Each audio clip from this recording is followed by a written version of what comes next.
Hi, I'm Dustin Abbott, and I'm here today to give you a review of the Tronsmart. This is the Fiitune X30. And this is a Bluetooth, but they're labeling it as a home speaker for reasons that we'll delve into in just a moment. I have actually used a lot of Tronsmart products in the past, probably half a dozen different Bluetooth speakers and as many earbuds. A lot of those I bought above all in the past because they were cheap. For example, my kids would ask for AirPods, and instead I would buy them a $20 or $30 pair of Tronsmart earbuds because they were inexpensive, and if they lost them, it wasn't so big a loss. What surprised me is that years later, number one, my kids hadn't lost them, but they were still working, which, for cheap earbuds is somewhat impressive. And so I have bought their speakers for use around the house, for my wife in the kitchen to have something to play music there, things like that. And so when they reached out to me about reviewing one of their products, formally, on the basis of having previous experience, I said yes. And I was really surprised because I've always viewed the brand as being kind of a budget brand that, was punching maybe a little bit above its weight. I was really pleasantly surprised by how high-end this product actually is. The Fiitune X30 is a home speaker that competes with much more expensive speakers from, Soundcore, for example, but even more so from, brands like JBL or Ultimate Ears. And so it's competing in that, higher end speaker category, and it really has some fairly unique strengths that I want to highlight here today. So first of all, we'll just talk about the basic specifications, the stuff that you can get out of the marketing material, and then we'll get into my more personal experience. But just to give you an overview of this is an 80-watt speaker, and I will say on that is maybe a little bit of deceptive because I have bought small speakers that are being advertised as 80 or even 100 watts. This is not that kind of thing. We're talking about 6 total speakers here, including a downward firing bass driver. There's 2 mid-range speakers, 2 tweeters in there, and then an upward firing full range speaker that particularly comes into play for spatial audio. And so this is able to pump out, number one, a lot of sound, and that 80 watts, I would say that it's probably more likely a nominal rather than a peak rating because you can go all the way up to the top of the volume range and it's not falling apart. The battery life is rated at 14 hours or up to 14 hours, obviously depending on your use case. The X30 is capable of supporting 3-channel audio, as you can see here on the slide. It also supports some of the higher end codecs, including LDAC high resolution audio, so you can get something that's higher end than just your basic Bluetooth sound. It has a digital sound processor, and so that it can support spatial audio, and more on that in just a moment. While it is obviously a really, really sleek looking design, this is a much more kind of elegant looking design than what, your typical plastic chunks like my beloved Boom 2 Plus there. This has a brushed aluminum handle that runs all around the outer frame. It looks really great. It feels very premium.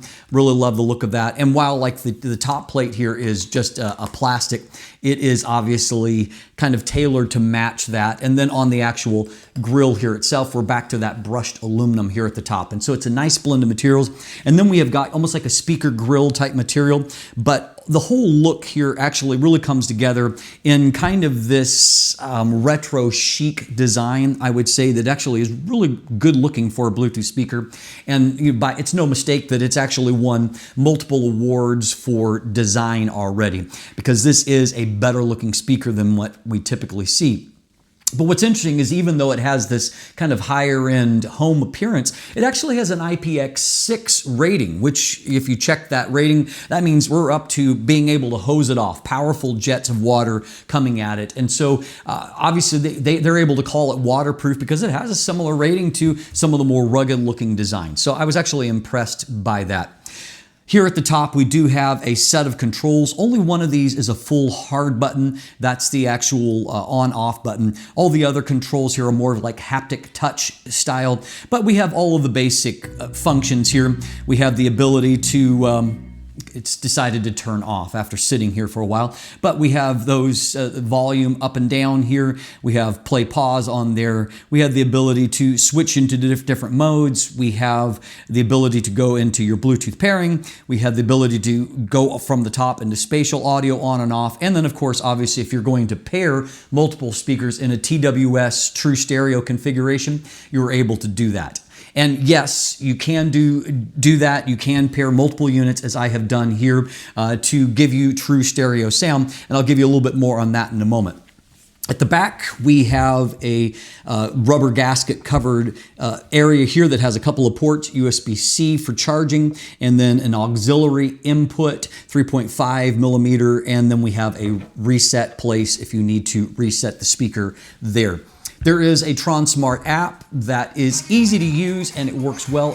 I wouldn't say it's as fully featured as what Soundcore's app is, but it covers all of the basics, making tweaks to equalization, different modes that you can access, turning it on and off, tweaking how the light show is going to look on that. There's a lot of different options. Obviously, basic volume control. You've got the ability to do all of those things as a part of it.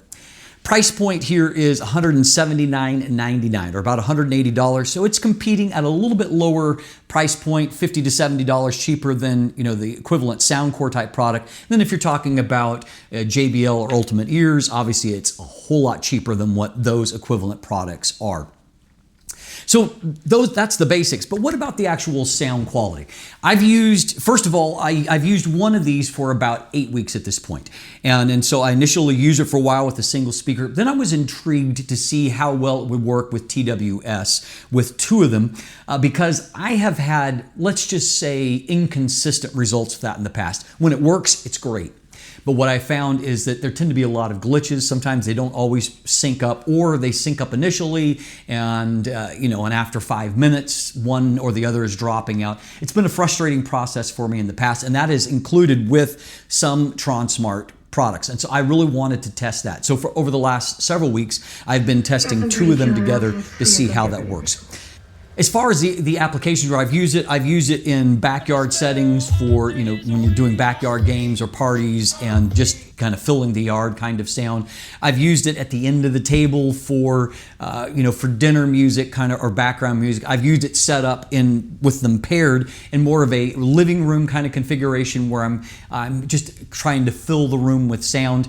And then I've actually used them for movies with a projector and tested to see how it would handle, kind of the big range and the sound stage required for movie use. So I've used them in a lot of different applications. And of course, I've just listened to music on them, which is the fun part of this job. And so here is my thoughts on the actual audio quality. Number one, these are capable of putting out a lot of sound. My experience is that when you get into this level of speaker now, they will go louder than what I'm comfortable listening to. And so actually in some of my tests, I actually had ear suppressors in, and so that I could test volume, how much sound is being put out of them. And so in that case, I found that it's able to put out a lot of sound. And if I briefly took off my ear suppressors and listened, even when it was jacked all the way up, the sound is not falling apart. So kudos to them on that. And again, it's why I think that the 80 watt rating is actually a nominal rather than a peak rating. But beyond that, I would say that the sound tends to be a little bit bass heavy out of the box, particularly at lower sound levels.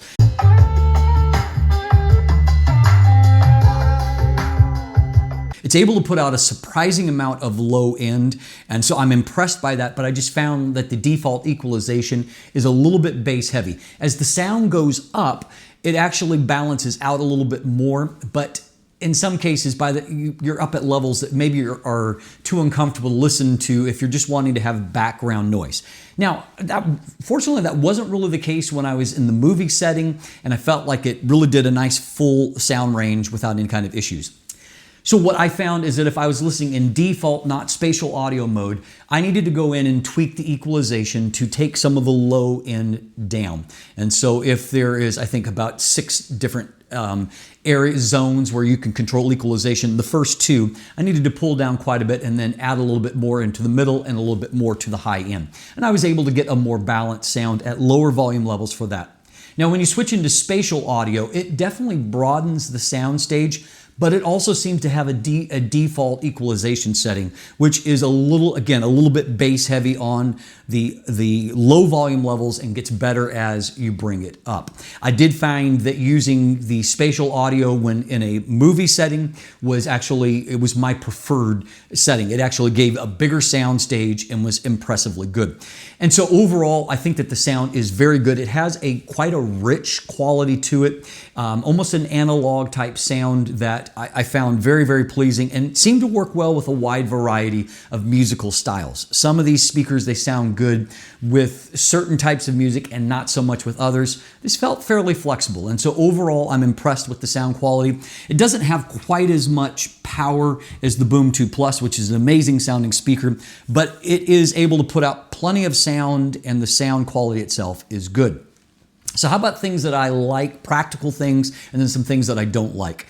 Well, on a practical level, I really like the look and the feel of quality. This feels like a very premium product and it looks really good. It is a very elegant looking design, and I know it's a very elegant design because I set it up at the end of my table to play kind of background music, and then I left it there for over a month. And that may not seem like a big deal to you, but my wife, which I appreciate, keeps our house very clean and she doesn't like clutter. And of course, me as a tech reviewer with clutter constantly coming in, she doesn't like if I leave things out. And the fact that this was able to sit out and she never once complained about it tells me that it looks good enough that she didn't mind the look of it sitting down at the end of the table. And then I moved it on to other places for other applications, but it looks really, really good. And that is the biggest success story that I can tell you. I have also been very pleasantly surprised by how well the TWS, that's pairing two of them and operating them in stereo, works. They paired up very quickly. That's fine. But far more important to me is that every time that I turn them on, if I turn that second one on right now and it powers up, they will be synced up here, right there. It took that long for it to sync up and be ready to go. And what's more, they never go out of sync. They never drop off each other, but it is very, very consistent. I was really interested to see how this would work when it came to watching movies, because you think about if you're sending that signal Bluetooth from the projector to one of these speakers, and then it's got to communicate to another and try to keep everything in sync in terms of video and audio. I didn't know if that was going to work, and so I was pleasantly surprised. I will say every now and then, every maybe 5 to 7 minutes, you will see what looks like a couple of frames dropped. It's almost like a tiny hiccup, and I think what's happening at that point is that it is making sure to keep everything synced up, and so maybe kind of delaying a little bit. So you may periodically drop a few frames, but it is doing an amazing job of keeping everything synced as far as the two speakers, but also I have never noticed an issue between lips moving and the sound coming out. And so I'm actually really, really pleasantly surprised by that because I wasn't sure that it would work in that kind of configuration. I do appreciate on the movie front, it does create a surprisingly big soundstage. And it wasn't bad with one of them, not quite as good as what the Boom 2 Plus would be with one. When I add two and I'm able to space them out and get that bigger soundstage and the combined sound from the two of them, it's surprisingly good. Now, obviously, it's not going to replicate my 7.1 surround that I've got in my entertainment room, my home theater setup, with a dedicated subwoofer and surround. You're not going to get that full surround and that big sound stage, but it is big enough and sounds good enough that you're very quickly lost in the whole thing and you don't feel like you've been robbed in the experience. And so, kudos to them. That's really impressive. I also found that in most situations, spatial audio sounds really good. Now, as I said, it can in some situations feel a little bit bass heavy at low levels, but in many situations, I felt like it sounded really good, and it does give you a bigger sound stage. The sound quality in general is in no way tinny. If anything, it is fuller than expected, and it has almost a warm analog type sound that I appreciate. This may be a little thing, and some people may love the big light show on some of these speakers. I'm not a big party guy, as you may have guessed. And so for me, the light show kind of thing is a gimmick. But in this case, it is restrained enough that I haven't immediately turned it off. I appreciate the fact that it's there, but without screaming. And so it isn't really disruptive. It just adds kind of a little bit of an ambient glow there. And so I appreciate that. And of course, the ability for these, the actual woofers in this go down surprisingly deep. You can go down to 50 hertz, which is not, near the 20 hertz that you're getting with a dedicated sub.